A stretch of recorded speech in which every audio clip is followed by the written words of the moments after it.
Ydych chi neu rwy'n chi'n adnabod yn delio gyda chanser? Falle bod cymorth ar gael. Fe enw i yw Allwyd Edwards. Rwy'n un o gynghorwyr Macmillan a gyflogir gan Fwrdd Iechyd, Prifysgol a Neirin Bevan. Gall byw gyda chanser fod yn anodd arnoch yn ariannol. Efallai na fyddwch yn gallu ennill cyflog yr un modd.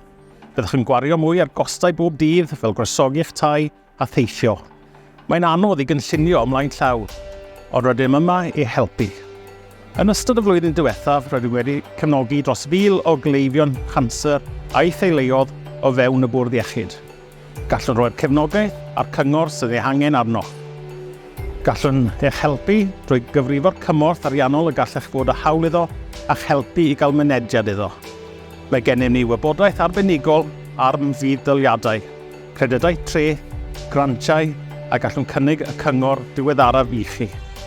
Gallwch siarad â ni wyneb y wyneb neu dros y ffôn, beth bynnag sy'n fwyaf cyfleus i chi.